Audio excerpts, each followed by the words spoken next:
네, 이번 시간은 수분 포텐셜에 대해서 좀 설명을 드리도록 하겠습니다.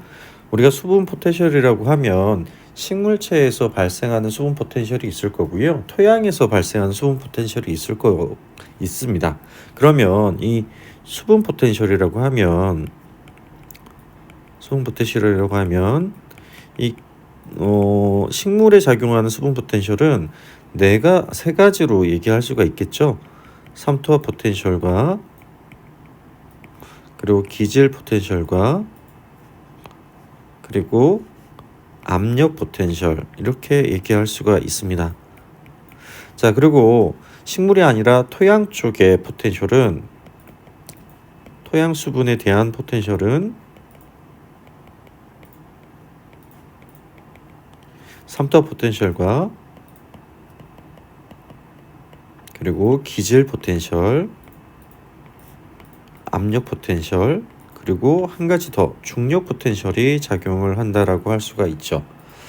자, 이렇게 이 두 가지로 나눌 수가 있는데요. 이 두 가지에 대한 개념들이 약간씩 좀 다르다라는 거 좀 기억을 하셔야 됩니다. 기본적으로 삼투압 포텐셜 같은 경우는 토양에서는 삼투압 포텐셜이 발생을 할까요? 우리가 보면 삼투압 포텐셜은 반투과막이 존재해야죠. 그죠? 반투과막이 존재해야지 수분에 있어서 이 용질이 아니고 용매가 이동을 할 수 있는 어떤 물이 이동할 수 있는 그런 환경이 존재를 하게 되죠. 그래서 반투과막이 있냐 없냐. 사실은 토양 내에서는 토양 입자가 있지 반투과막이 존재하지는 않죠. 그래서 삼투압 포텐셜은 매우 미비하게 작용을 하게 됩니다. 그에 반해서 이 식물체에서 작용하는 삼투압 포텐셜은 우리가 뿌리 쪽에 이 세포들이 있잖아요. 이 세포들이 다 삼투압 포텐셜이 작용할 수 있는 기본적으로는 반투과막이 존재하죠. 반투과막이 존재한다. 이런 차이가 있다. 그리고 또 한 가지의 차이는 똑같은 압력 포텐셜이라고 하지만 토양 수분에 있어서의 압력 포텐셜은 우리가 물을 많이 채울 때 이 위에서 떨어지는 이 중력에 의해서 떨어지면서 이 전체적으로 압력이 생긴다. 토양에 있어서 더 이상 밑으로 내려가는 힘보다 이제 이 물에 의해서 내려가는 힘에 의해서 옆으로 퍼지는 이 압력에 의해서 누르는 압력에 의해서 발생하는 압력 포텐셜이다라고 얘기하면요. 식물체에서의 압력 포텐셜은 뭔가요? 식물체의 안쪽에 있는 세포막이 물을 먹으면서 이게 부풀어 오르죠. 그죠?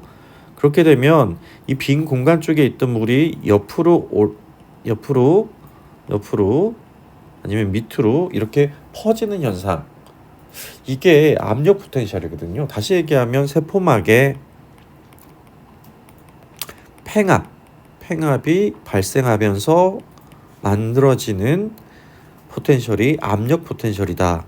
그죠? 이 압력 포텐셜 자체가 또 다른 의미죠. 그죠? 그래서 혹시나 여러분들이 공부하실 때 식물의 수분 배출 포텐셜과 토양에 존재하는 수분 포텐셜은 다르다라는 개념을 꼭 기억을 하셔야 됩니다. 또 한 가지 토양 포텐셜에 더 작용하는 게 중력 포텐셜이죠. 그죠? 이 중력에 의해서 물이 위에서 아래로 위치 에너지하고 똑같은 거잖아요. 그래서 위치에 따라서 그 물이 중력이 작용을 한다. 이 중력은 수면의 가장 꼭대기 위에 있는 부분이 0이다라고 생각을 하시면 되겠죠. 그죠? 그래서 이 중력에 의해서 작용하는 포텐셜이다. 이게 포함이 되는 게 토양 수분 포텐셜이다라고 생각을 하시면 되겠습니다. 그리고 이 토양 수분 포텐셜과 식물과 식물에 작용하는 포텐셜이 하나의 연속체적인 어떤 형태를 보이는데요. 토양 자체에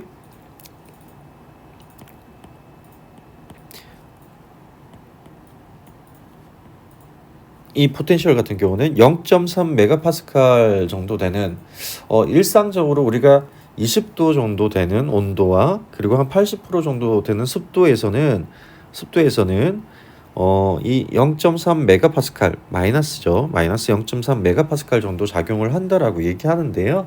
물론 이 토양의 수분에 따라 다르겠죠, 그죠? 그리고 이 수분에 따라 다르고 토양의 환경에 따라 좀 다르다라고 생각을 하시면 되는데요. 여기에 존재하는 마이너스 0.3 메가파스칼이 식물체에서는 마이너스 0.7 메가파스칼, 그리고 위로 갈수록 마이너스 1.0 메가파스칼, 그리고 대기 쪽에는 마이너스 30 메가파스칼 이렇게 존재를 하게 됩니다. 그러면 우리가 이 수분 포텐셜에서 에너지라는 개념, 이 자유 에너지의 개념은 낮은 곳에서 높은 쪽으로 가는 게 아니라 높은 쪽에서 낮은 쪽으로 에너지가 움직이게 되죠. 그러면 여기서 보면 마이너스 0.3 메가파스칼이 높은 쪽에 속하죠. 왜냐하면 바깥쪽 대기 쪽이 마이너스 30 메가파스칼이니까요. 그죠? 그렇기 때문에 이 토양 쪽에 있는 물이 쭉 해서 나무 줄기를 타서 도관을 이용해서 바깥쪽에 기공 쪽으로 나가게 되는 그런 현상을 볼 수가 있습니다. 이게 그 토양과 대기, 토양 식물 대기 연속체라고 얘기하죠. 이 연속체에 어떤 현상이 발생하면서 토양에 있는 액체의 물이 결과적으로는 이 증발선을 통해서 바깥쪽으로 나가는 그런 형태를 볼 수가 있습니다. 결과적으로는 식물은 물을 흡수하는 능력을 가지고 있는 게 아니라 수동적으로 물을 받아들여서 바깥쪽으로, 결과적으로는 기공 쪽으로 나가는 그런 형태를 볼 수가 있다. 자, 여기에서 우리가 이제 식물의 수분 포텐셜과 토양에서의 수분 포텐셜을 계략적으로 비교를 했으니까요. 다음 포스팅 때에는 식물의 수분 포텐셜을 따로 또 말씀드리고요. 토양의 수분 포텐셜을 따로 얘기해 드리겠습니다.